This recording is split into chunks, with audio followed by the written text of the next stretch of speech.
Bonjour à toutes et à tous et bienvenue dans l'Hebdo, votre récap de l'actualité de la semaine. Cela fait désormais 15 ans que la tempête Xynthia s'est abattue sur la côte vendéenne. Une tragédie qui a fait 47 victimes en France, dont 29 uniquement à la Faute-sur-Mer. 15 ans plus tard, donc, sur la commune nouvelle de l'Aiguillon-la-Presqu'île, les digues ont été rénovées et rehaussées. Des zones refuges ont été recommandées sur la plupart des habitations. Le principal défi désormais pour le maire de la commune, lutter contre l'oubli de ces événements. La résilience, c'est quoi? C'est l'acculturation de la population aux enjeux qui concernent le territoire, c'est-à-dire savoir faire en sorte que dès le plus jeune âge, on sache sur quel territoire on vit. Donc dans nos écoles, à travers le passeport du civisme, il y a des tas d'informations tenues par la mairie, mais aussi par les enseignants ou par le Conseil des sages, qui a créé son réseau de voisinage, mais qui aussi cultive la culture du risque. C'est nos tout petits qui savent exactement ce à quoi notre territoire est exposé. C'est aussi des témoins, des repères de crues. Donc vous voyez, il faut que chacun sache et comprennent sur quel territoire il vit et quels sont les risques auxquels nous sommes exposés. Xynthia, c'est 2010. Nous sommes 15 ans après. Nous savons que la moyenne de détention, la durée de détention d'un immobilier en France, c'est entre 6 et 7 ans. Ça veut dire que potentiellement, on a déjà 2 générations de propriétaires qui se sont échangés des biens ici et qui n'ont pas connu Xynthia. Donc c'est là la difficulté de continuer, quoi qu'il arrive, à entretenir cette culture, cette mémoire. Et une commémoration a lieu ce dimanche 2 mars à la Faute-sur-Mer en hommage aux 29 personnes disparues. Les Vendéens rencontrent-ils des difficultés financières? D'après les derniers chiffres de la commission de surendettement du département de la Vendée, le nombre de dossiers de surendettement a grimpé de 23% entre 2023 et 2024. Cela représente environ 180 dossiers déposés pour 100 000 habitants. Par ailleurs, le département de la Vendée figure parmi les 10 départements français où les ménages sont le moins surendettés. Alors on enregistre une progression des dépôts de dossiers de surendettement sur 2024. Mais lorsque l'on regarde sur une tendance de longue période, on est encore sensiblement inférieur aux chiffres de 2019, plus encore aux chiffres de 2014. Donc sur le long terme, on a toujours un taux d'endettement qui est un nombre de dossiers qui est maîtrisé, puisque on a 181 dossiers aux 100 000 habitants, ce qui est sensiblement moins que la moyenne nationale à 250 dossiers aux 100 000 habitants. Tout le monde peut, à un moment de sa vie, peut-être être en situation difficile, être en situation de surendettement. On établit une typologie du surendettement et ce sont plutôt des personnes qui ont entre 35 et 55 ans, plutôt des dames en situation monoparentale. Et c'est vrai que les situations de surendettement, c'est souvent après un accident de la vie, donc une perte d'emploi, une séparation ou des situations un petit peu des situations de maladie, mais c'est souvent après un accident de la vie.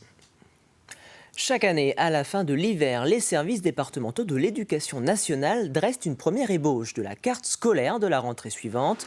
Nous connaissons donc le nombre exact de fermetures et d'ouvertures de classes prévues dans le premier degré pour septembre 2025. À ce jour, 10 ouvertures et 28 fermetures sont programmées. 8 postes d'enseignants ne seraient également pas renouvelés. Du côté de l'UNSA Éducation, on milite pour une amélioration de la qualité de service des écoles grâce aux économies que ces suppressions vont générer. Le budget de l'État impacte directement les conditions d'enseignement. Le budget précédent prévoyait 4 000 postes retirés. Donc on se serait attendu à énormément de fermetures. Ce budget-là prévoit 470. Donc nous n'avons que 28 fermetures avec le retrait de 8 moyens. Cependant, à l'UNSA Éducation, on revendique également une non-suppression de postes. C'est-à-dire que oui, certes, on baisse en effectifs, mais on peut utiliser ces moyens supplémentaires pour améliorer les conditions d'enseignement. On peut permettre de faire du tutorat en classe, on peut permettre d'avoir des enseignants supplémentaires en classe, on peut permettre d'avoir des effectifs très allégés pour permettre l'inclusion de qualité. On arrive quand même bientôt sur les 20 ans de la loi de l'inclusion scolaire. Donc, on ne fait pas de l'inclusion avec 7 élèves, 10 et 3 autistes, comme on les aurait mis dans un institut séparé et on les a en classe ordinaire. Donc on peut prendre ces moyens supplémentaires pour se donner vraiment les moyens d'action d'une école publique de qualité. Mais alors, qu'en est-il du second degré qui regroupe les collèges et les lycées? Avec une prévision actuelle de 350 élèves en moins à la rentrée prochaine, la question de la baisse démographique est également au centre des débats.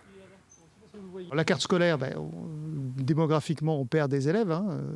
On les perdait déjà beaucoup en prenant le premier degré dans l'école primaire. Donc là, ça arrive au collège. Donc il y a une diminution et donc il y a une perte de postes d'enseignants. Il y en a une quinzaine à peu près. 15 postes d'enseignants de perdus. Du moins 16 postes particulièrement. D'abord au collège. On perd beaucoup d'élèves en fait au collège. Donc beaucoup de postes au collège. Même si le fait que les 4000 postes n'ont pas été supprimés, ça a permis de limiter les dégâts. Le lycée, ça va. Le lycée général et encore mieux le lycée professionnel, qui est quand même qui a le vent en poupe. Il y a beaucoup d'élèves qui vont au lycée professionnel. C'est démographique, c'est-à-dire qu'il y a moins d'enfants, tout simplement. Et pendant longtemps, la Vendée a profité aussi d'un apport extérieur, en fait, d'un apport migratoire, de gens qui venaient s'installer en Vendée. A priori, alors c'est toujours très compliqué, les migrations, a priori, il y a moins de gens qui viennent s'installer avec des enfants en Vendée qu'il n'y a pu y avoir depuis de nombreuses années, ou alors s'ils ne compensent pas la perte démographique que la plupart des départements en France vivent, en fait, tout simplement. Et pour rappel, la rentrée 2025 du second degré sera marquée en Vendée en septembre prochain par l'ouverture d'un nouveau collège, celui de Talmont-Saint-Hilaire. L'actualité cette semaine, c'est également la 61e édition du Salon international de l'agriculture de Paris qui a lieu porte de Versailles jusqu'à ce dimanche. Et comme chaque année, le mardi, la Vendée est à l'honneur sur le salon. Élus, représentants du département et agriculteurs sont réunis pour mettre en valeur le savoir-faire vendéen, mais également aborder les inquiétudes du monde agricole, notamment en ce qui concerne la transmission des exploitations. Deuxième participation au Salon de l'agriculture et deuxième récompense pour Steve. Cet éleveur vendéen a tout optimisé afin de décrocher la meilleure place avec Tequila, une vache accompagnée de son veau. C'est un honneur parce que c'est en fait on est vraiment sur on va dire le Graal des animaux.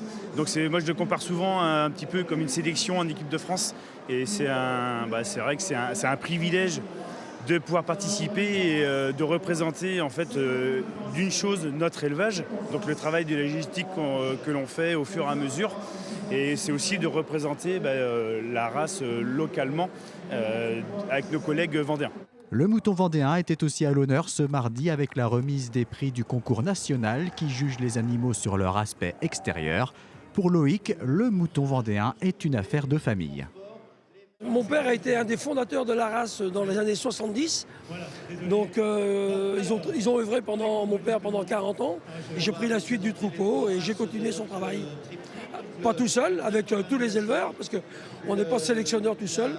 C'est un groupe d'éleveurs qui travaillent en commun pour faire avancer la race dans les critères, dans le schéma de sélection qui est défini par le conseil d'administration du mouton vendéen.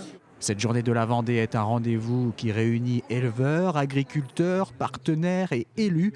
L'occasion d'ouvrir le dialogue sur les inquiétudes des éleveurs, à commencer par la problématique du renouvellement des générations. La réponse vendéenne, c'est le département qui l'apporte avec 2 dispositifs de soutien à travers une aide au post-installation, c'est-à-dire après l'installation, comment encore les accompagner dans le chemin qui les emmène vers la stabilisation de leur exploitation, et puis directement une aide financière à travers la prise en charge de cotisations sociales de la MSA. La Vendée compte 4500 exploitations agricoles installées sur plus de 70% de la superficie du territoire. Dans le département, plus d'un actif sur 7 travaille dans l'agriculture ou l'agroalimentaire. Un salon de l'agriculture au sein duquel un village ligérien a été installé, l'occasion de mettre en avant les produits et les richesses gastronomiques de la région pour la présidente Christelle Morancé. Pour rappel, le secteur de l'agriculture est un secteur qui représente un chiffre d'affaires annuel évalué à près d'1,5 milliard d'euros dans notre département. Et comme l'a rappelé la présidente de région, les enjeux sont nombreux. Il y a bien évidemment un enjeu d'installation, faire en sorte aussi que les jeunes puissent s'installer et de reprendre des exploitations agricoles. On est notamment une région qui accompagnons fortement les jeunes agriculteurs à s'installer. L'enjeu bien évidemment derrière avec la transmission, la formation aussi, de faire en sorte de pousser les jeunes vers ces métiers. C'est ce que nous faisons aussi lors du Big Bang de l'emploi, lors des séquences orientation dans nos lycées. Et puis aussi ouvrir des formations qui correspondent aux besoins des agriculteurs. Tout l'enjeu qu'on met en place. Et puis, suite aux différentes manifestations qui avaient pu avoir lieu l'année dernière, on a lancé une grande action, notamment en termes de simplification pour le monde agricole. C'est ce que Lydie Bernard, ma vice-présidente en charge de l'agriculture, est en train de porter. Et puis à la rentrée de septembre, dans les lycées, on a 116 lycées publics dans la région, on a des cuisines et donc je porte cette ambition qui est ici en cuisine, faire du fait maison et surtout promouvoir les produits locaux, c'est-à-dire que les produits locaux soient dans les cantines de nos lycées. L'une des actualités sportives vendéennes de la semaine concerne le monde de la voile. Le groupe Maître Coq, sponsor historique avec son programme IMOCA depuis plus de 30 ans, a officialisé qu'il ne reconduirait pas son partenariat voile. En 3 décennies, Maître Coq aura, à travers son histoire notamment, conduit Yannick Bestaven jusqu'à la victoire du Vendée Globe en 2021. Je pense que si on devait persister, je pense qu'on rentrerait un peu dans une situation où on rentrerait dans un schéma sans limite, sans fin. Et quand je dis sans fin, c'est en termes de budget, parce qu'à partir du moment où on veut aller chercher la victoire, on voit que c'est un sport qui est très exigeant. Et quand on voit la performance de Charlie Dalin sur ce Vendée Globe, on se dit que effectivement, aller chercher une victoire, ça va être de plus en plus compliqué. Voilà. Et de plus en plus coûteux. Donc à un moment donné, il faut savoir s'arrêter. C'est un peu la mort dans l'âme, parce que c'est une décision qui est extrêmement difficile à prendre. Mais une fois qu'elle est prise, voilà, c'est fait, quoi. Hein. Mais c'était une décision très très difficile à prendre, parce qu'il y a une relation affective entre la Vendée et la voile, entre Maître Coq, la Vendée et la voile. Donc c'est vrai que cette équation, elle est un peu difficile à résoudre. Bon, après, c'est décidé, voilà, c'est comme ça. Après plus de 110 jours en mer, la ligne d'arrivée n'a jamais été aussi proche pour les 3 derniers skippers du Vendée Globe, toujours en course cette semaine. Et si pour Manuel Cousin et Fabrice Amédéo, le calvaire semble toucher à sa fin, pour le Belge Denis Van Winberg, cette fin de course semble interminable. Un récit de Mathis Pires. Petit point de la situation, voilà, la grande voile elle est tombée. Je pense que c'est les brelages et les cordages en haut qui sont cassés. Tout ce qu'il redoutait, Denis Van Winberg, dernier du Vendée Globe, est en train de le subir. Depuis une semaine, il enchaîne coup sur coup les caprices de son bateau. Le loop qui tient la grande voile a cassé. Mercredi, derrière une voie tremblotante et au bord des larmes, la lanterne rouge de la course pensait que son calvaire était fini et qu'il pouvait filer jusqu'au sable. Je voulais le tenter pour pas avoir de regrets, pour pas avoir ce vieux goût d'amertume en bouche qui me serait resté jusqu'à la fin de ma vie. Mais non, pas de repos pour le Belge. Hier, en début de journée, c'est au tour de sa grand voile de lâcher. Sur cette vidéo, il ne peut donc avancer qu'avec sa voile d'avant. Moins de prise de vent possible, alors moins rapide. Une question donc, arrivera-t-il à temps au Sable d'Olonne? Date limite, vendredi 7 mars. Ce qui se passe au-delà du 7 mars, c'est-à-dire que le bateau ne remplit pas la condition du temps de course et donc il se trouve hors temps. Et donc il valide quand même un tour du monde, ça c'est sûr, mais il ne serait pas classé, malheureusement, il ne ferait pas partie des finishers. Un long périple partagé par 2 autres skippers. Fabrice Amédéo et Manuel Cousin, depuis le 37e jour de course, se sont partagés les 3 dernières places. Pour eux, le temps commence à se faire ressentir. Bonjour à tous, jour 274 sur le Vendée Globe. Non, je déconne. Je déconne, mais bon, ça commence à être un peu longuet l'histoire. Ça commence à être très très dur. Là, franchement, d'habitude, j'ai toujours le sourire, je me fais plaisir à naviguer. Là, ça commence à être vraiment dur, quoi. Selon les dernières estimations, le skipper de coup de pouce Manuel Cousin est attendu ce samedi. Quant à Fabrice Amédéo, son arrivée est prévue entre le 2 et le 3 mars prochain. Et quant à Denis Van Winberg, les dernières estimations d'arrivée ne sont pas très optimistes. Au dernier pointage, il est annoncé le 9 ou le 10 mars, soit 2 à 3 jours après la fermeture de la ligne d'arrivée, ce qui ne permettrait donc pas de le classer sur cette 10e édition du Vendée Globe. Et c'est ainsi que se termine cet hebdo. Merci pour votre fidélité. Pour rappel, vous pouvez retrouver l'ensemble de nos reportages et émissions sur notre site tvvendée.fr. Vous avez rendez-vous avec le retour de l'actualité vendéenne dès 7h lundi dans la matinale, présenté par Simon Philippot. D'ici là, je vous souhaite une excellente fin de semaine ensoleillée sur TV Vendée.